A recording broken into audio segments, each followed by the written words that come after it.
اللہ کی دلیل ہے، قرآن شاہد عدل ہے، قد جاءکم من اللہ نور و کتاب مبین۔ تو ہمارے نبی اللہ کی دلیل، تمام نبی اللہ کی دلیل، مگر چونکہ تمام نبیوں میں ہمارا نبی افضل و اعلیٰ ہے، اس لیے ہمارے نبی اللہ کی سب سے بڑی دلیل۔ اسی طرح ولی نبی کی دلیل، مگر چونکہ غوث پاک تمام ولیوں میں افضل و اعلیٰ، اس لیے غوث پاک نبی کی سب سے بڑی دلیل۔ غوث پاک نے چونکہ احیاء دین کا فریضہ سر انجام دیا ہے، اس لیے آپ کو محی الدین بھی کہا جاتا ہے۔ نام ہے آپ کا عبد القادر، کنیت ہے ابو محمد، لقب ہے محی الدین۔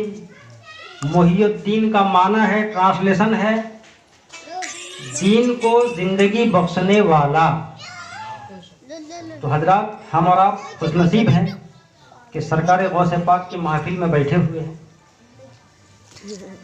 11ویں کے فضائل سے کون ایسا انسان ہے جو ناشنا ہے؟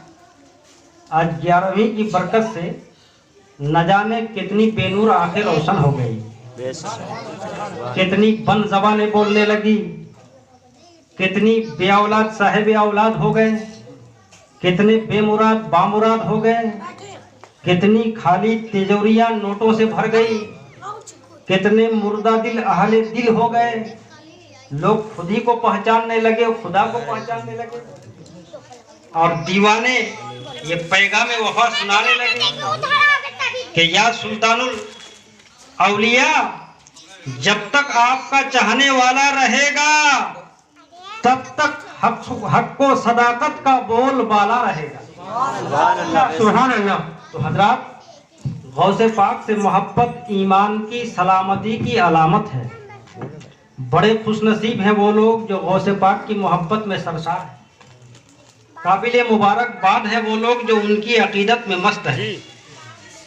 غوث پاک خود فرماتے ہیں کہ میرا چاہنے والا، ماننے والا، چاہے مشرق میں ہو، مغرب میں ہو، شمال میں ہو، جنوب میں ہو، کہیں بھی ہو، اگر وہ پریشان حال ہو اور مجھ کو پکار رہا ہو تو میں عبد القادر جیلانی جا کر کے ان کا ہاتھ پکڑ لیتا ہوں۔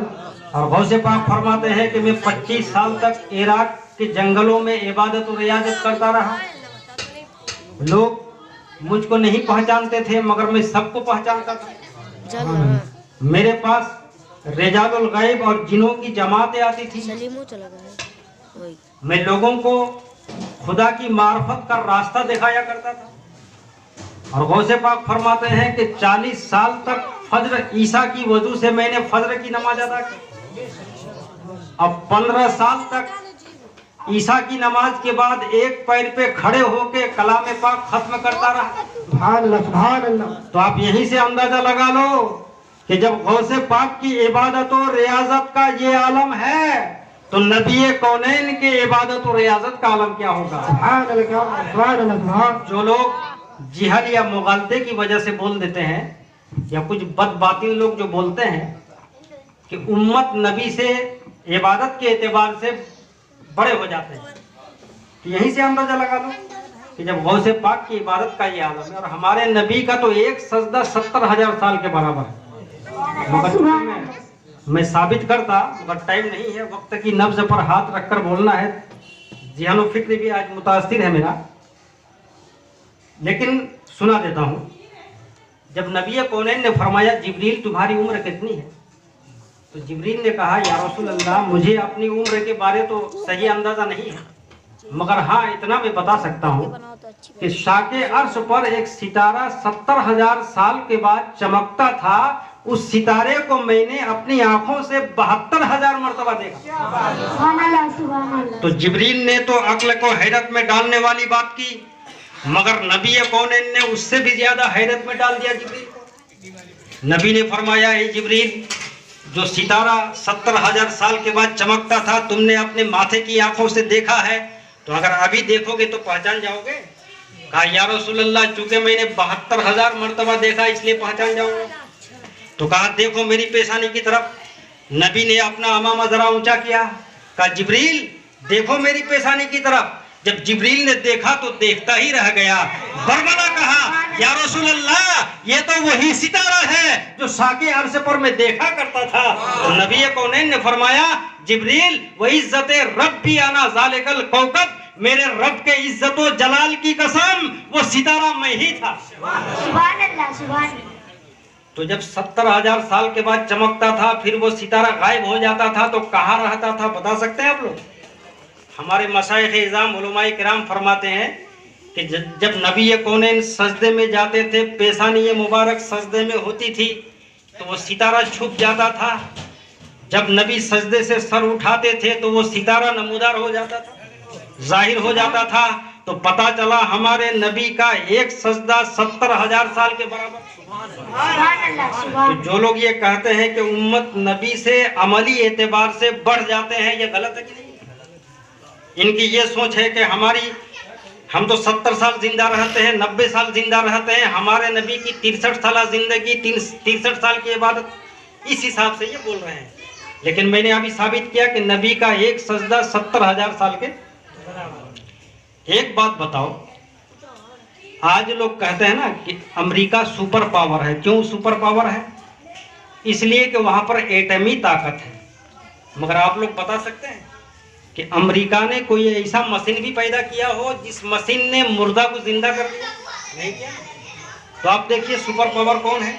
جب اللہ کا کرم غوث پاک پر ہوا تو ٹھوکروں میں غوث پاک نے مردے کو زندہ کر دیا. جب اللہ کا کرم خواجہ غریب نواز پہ ہوا تو تارا گڑھ پہاڑ سے گرا ہوا بچہ جو لقمہ اجل بن گیا تھا، غریب نواز کی نگاہ ولایت نے اس مردہ بچہ کو زندہ کر دیا.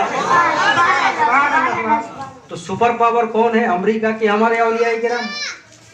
آپ کے پاس کوئی شیر آ جائے تو کیا آپ شیر کے سامنے سینہ سپر ہو کے مد مقابل کھڑے رہ پائیں گے؟ بدن میں لرزہ طاری ہو جائے گا، کب کبھی چھوٹنے لگے گا. کوئی سانپ آ جائے اس کے سامنے آپ کھڑے رہ پائیں گے؟ نہیں، بھاگیں گے. مگر اولیاء کرام کی طاقت کو دیکھو کہ شیر پہ سوار ہے اور ہاتھ میں کالا سانپ خطرناک کوڑا بنا ہوا ہے. ان کا نام ہے حضرت احمد جام رحمت اللہ علیہ، جو پاکیزہ ولی، شیر سوار ولی کے نام سے جانے جاتے ہیں. جس خانقاہ میں جاتے تھے شیر پہ سوار ہو کے جاتے تھے. ایک دن خانقاہ قادریہ غوثیہ میں بھی اسی شان و شوکت سے حاضر ہوئے. شیر پہ سوار ہے، ہاتھ میں کالا سانپ کوڑا بنا ہوا ہے اور اپنے شیر کے لیے گائے کا مطالبہ کر رہے ہیں. خادم بارگاہ غوث الورا میں پہنچتے ہیں، عرض کرتے ہیں کہ احمد جام کے شیر کے لیے گائے چاہیے. غوث پاک نے فرمایا وہ ہمارا مہمان ہے، ان کی قدر و منزلت ضروری ہے، گائے پیش کر دو. خادم ایک تندرست گائے ہٹا کے لے جاتا ہے اور بسد خلوص احمد جام کی خدمت میں پیش کر دیتے ہیں. حضرت احمد جام نے جب دیکھا تو مریدوں سے کہا دیکھا میرا روب و دبدبا، غوث اعظم بھی میری کرامتوں کا لوہا مانتے ہیں، غوث پاک بھی میری شان و شوکت سے مرغوب ہے. آگے کیا ہوا؟ جو ہوا وہ دیکھیے. جب احمد جام کے شیر نے غوث پاک کے گائے پہ حملہ کرنا چاہا، غوث پاک کے دربار کا ایک دبلا پتلا کتا وہ اس شیر کا گلا پکڑ لیا اور اپنے پنجوں کی طاقت سے اس شیر کا پیٹ پھاڑ ڈالا. شیر تھوڑی دیر تڑپا، کودا، اچھلا، اس کے بعد موت کے منہ میں چلا گیا. ادھر احمد جام کے شیر نے غوث پاک کے گائے پہ حملہ کرنا چاہا، ادھر بریلی کے شیر پکار اٹھے کیا دبے جس پہ حمایت کا ہو پنجا تیرا، شیر کو خطرے میں لاتا نہیں کتا تیرا. یہ طاقت کہاں سے ملی؟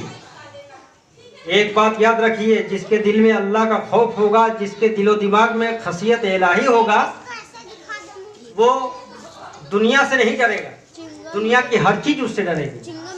شرط یہ ہے کہ تم خدا سے ڈرو. جن کی 11ویں شریف کے فاتحہ کا جو اہتمام کیا گیا ہے، سلطان الاولیاء پیکر رشد و ہدایت پیران پیر روشن ضمیر غوث پاک رضی اللہ تعالی عنہ. جانتے ہیں جہاں اب ایک بہت بڑے ولی تھے وہیں ایک عظیم تاجر بھی تھے. ایک دن تجارت کر کے ملک شام سے واپس ہوئے تو کیا دیکھ رہے ہیں